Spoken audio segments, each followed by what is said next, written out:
สวัสดีทุกคนเนาะมันอยู่กับบาสุกิบาสุกิสิพามายามเบ็ดคือเก่าเนาะมาลุ้นมึงว่ามันสิได้บ่เนาะเอาพวกนุ่งกันว่ามันสิติดบ่มัน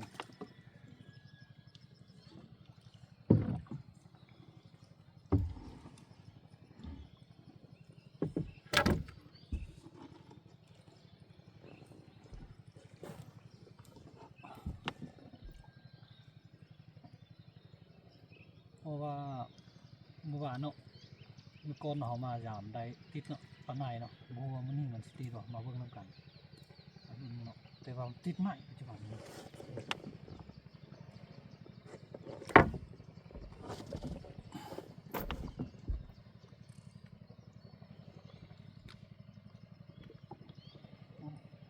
ดูเนาะ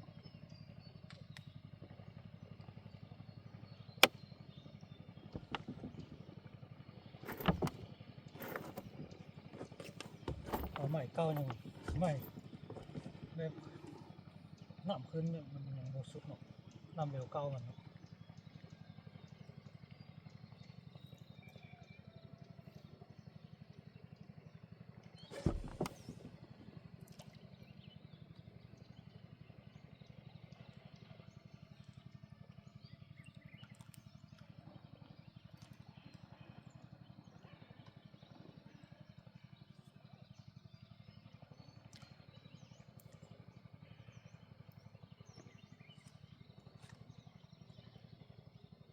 ตอนนี้เขามาใส่เร็วไหมเนาะเอาไป2 มื้อแต่ว่ายังบ่ทันติดปรากฏจักตัวเนาะเอามาลุ้นมึงว่ามันมีบ่มีพอติดไปปากขาวเนาะธรรมดาก็จะได้ง่ายเนาะ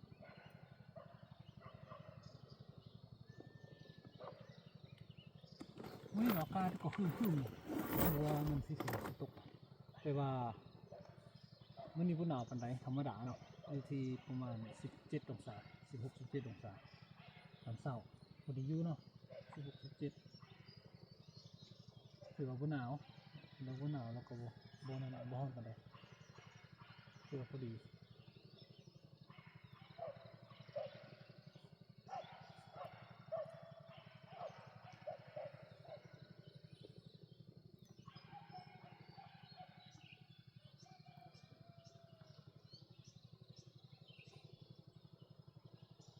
มีจักตัวให้เฮาลุ้นบ่เนาะเ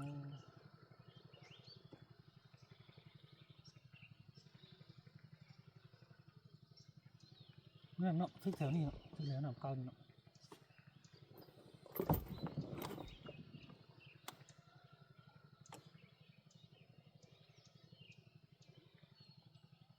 เพราะว่าส้นติดไม้เนาะเมื่อวานเนาะเมื่อก่อนเนาะเพราะเขายังบ่ทันได้ดึงขึ้นพอดึงให้ย่านคาดซาวคาดสาย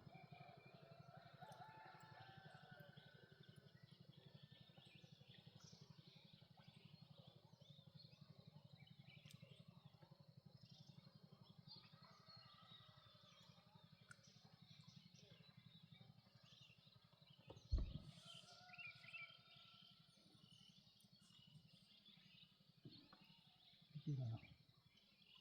ติดไม้อะเอาไปดึงลงมามันสิขึ้นบ่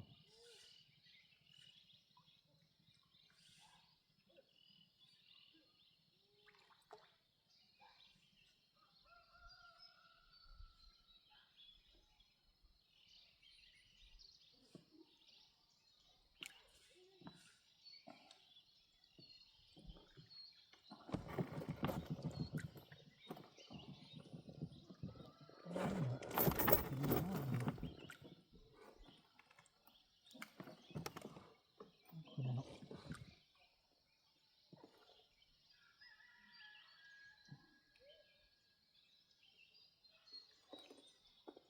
น่าติดไม้นะผมติดไม้ที่ฝังอยู่3 ไม้เจอเก้าผมนี่มันเนาะแล้ววันแล้วสึกก็มาเนาะ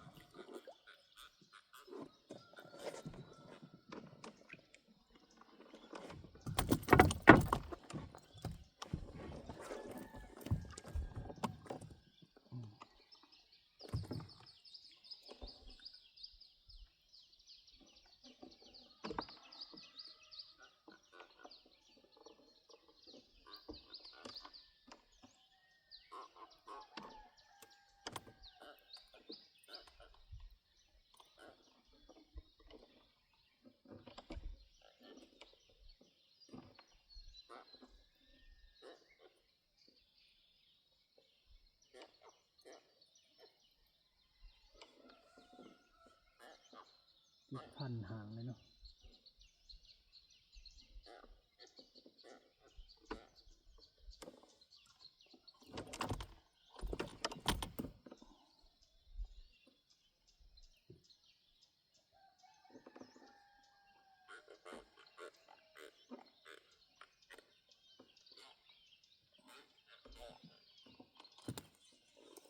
ใส่งามๆ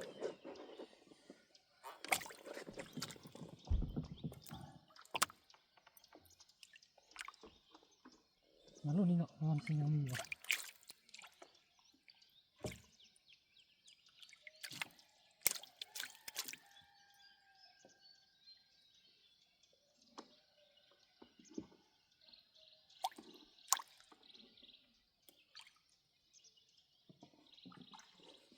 กดเลยเนาะกดหน่อยเนาะ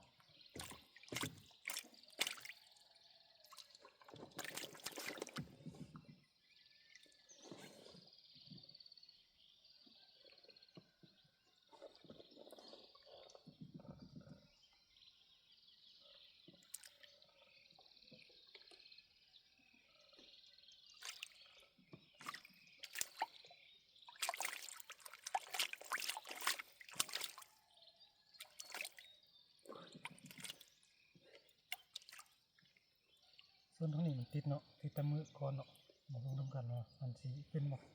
เราดึงมันขึ้นเนาะ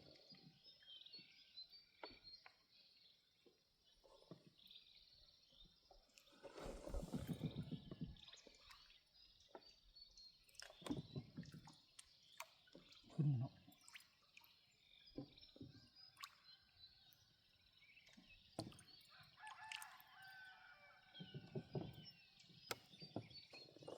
มีปลาเนาะมีปลา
มาเนาะ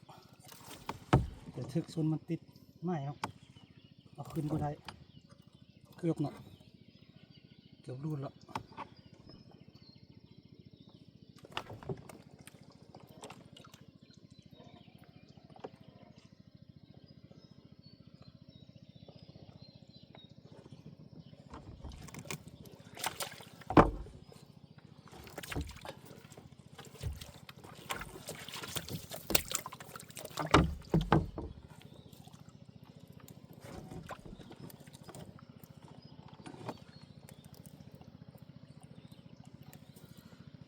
มาเนาะใส่งามๆ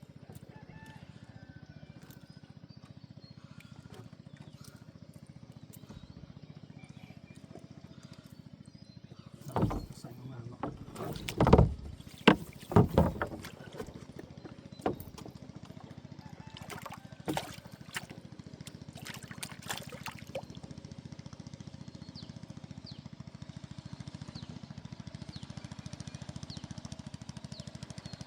มาที่ส่วนทางนี้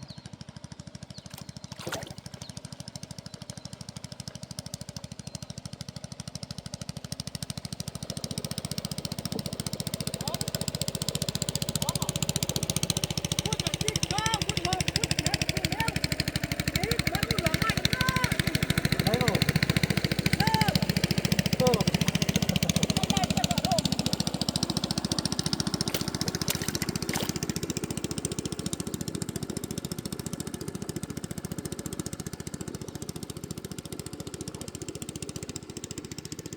ต้น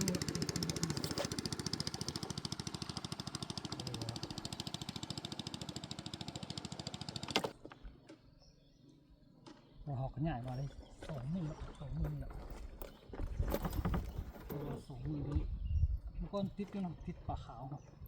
ขนาดปลาลูดนี่นะปลาขาว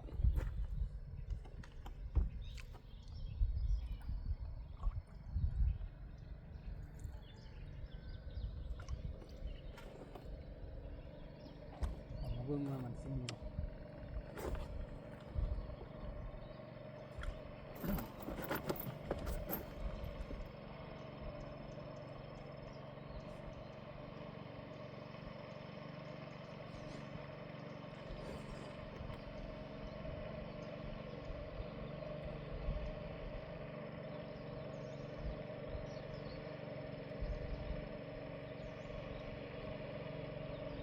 แต่นี่เนาะเดี๋ยวหนังเก้าน่าจะมีเนาะแต่ว่าติดจักรตัวขนาดจะทึกอยู่แถวนั้นเนาะแถวทางนั้นเท่าไหร่ปลาในเนาะหรือว่าปลาขาวลูดกับไปทึกซึ่งนั้นโอ้โหเท่านี้สิมีอย่างนี้เนาะติดยาว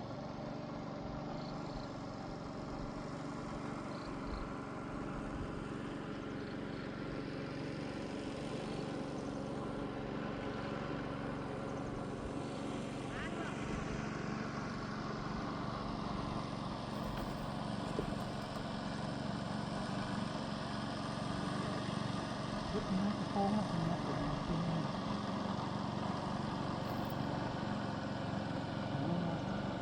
ันดึงขึ้นเพราะว่ามันดึงขึ้นนี่มันเป็นโค้งน่าจะติดมาก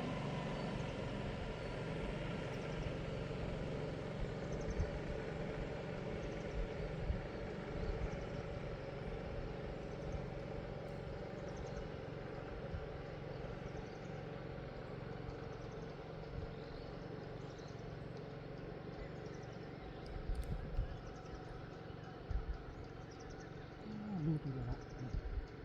ถ้าเป็นนี้รูดแน่นอนเนาะเป็นการสานอย่างเวลาทำงานแบบดีนี้ก็จนขาวหมดเลยก็เสียดายเนาะขนาดเป็นปลาขาวเนาะคำเป็นอย่างนี้รูดตลอดส่วนทางนี้นะขนาดที่คือส่วนทางนี้ส่วนทางไหนจะติดเลยเนาะติดแต่ว่าเรามารูดตรงส่วนทางนี้เนาะ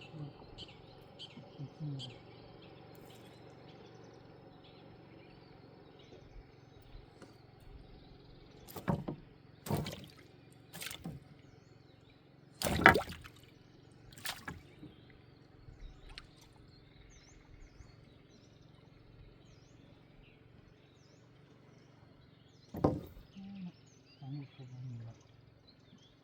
ทางนี้ทางนี้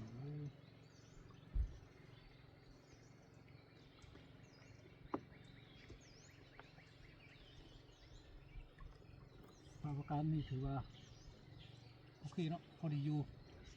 โบหนาวแล้วก็บฮอนคือว่าเป็นสายๆน่าจะมีเพื่อนโบกุ้งเงินเขาเบิ้งเสียงเด็ดโบกุ้งเงินน่าจะมีเพื่อน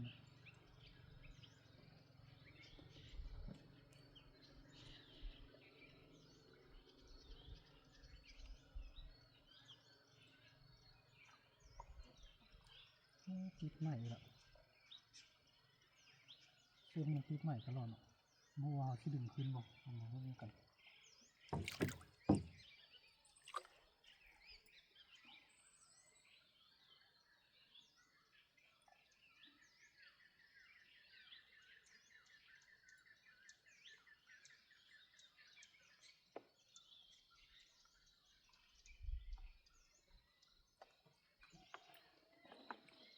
น่าจะมีใหม่เนาะติดใหม่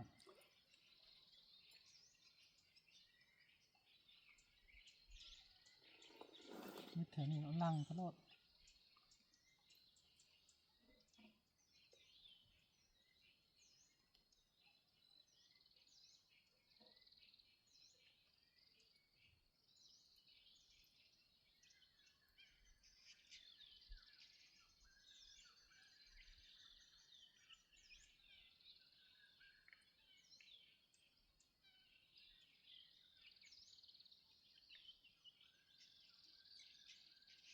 อย่างนั้นท่านมีป่าเวทน่าจะเทียงกว่านี้เนาะว่า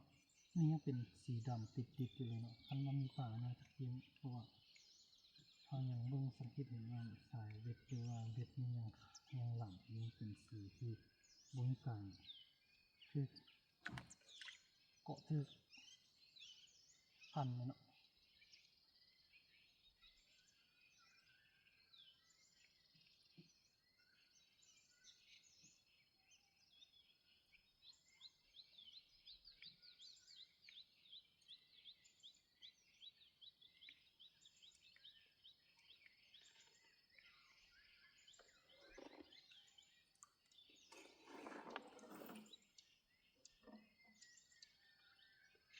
มันทึกเนาะนี่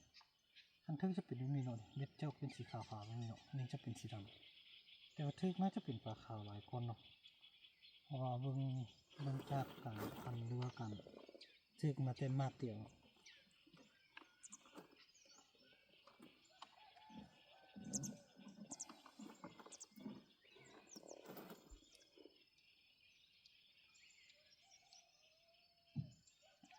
เนาะแถวนี้เลยรูดเสียเนาะพี่น้องนี่มึงเนาะเฮ็ดอาร์มเนาะสลายเนาะน่าจะตัวใหญ่เลยเนาะคันเป็นแบบนี้3 มาร์กเนาะ3 มาร์ก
แล้วเบิ่งว่ามันสิมีถ่ายเดี๋ยวนี้เนาะเพราะว่ามักติดเนาะมันบ่มีรุ่นจักตัวเลยฉันนี่มักติดตลอดทึกตลอดแต่ว่าติดบ่ได้เนาะบ่อยู่เนาะ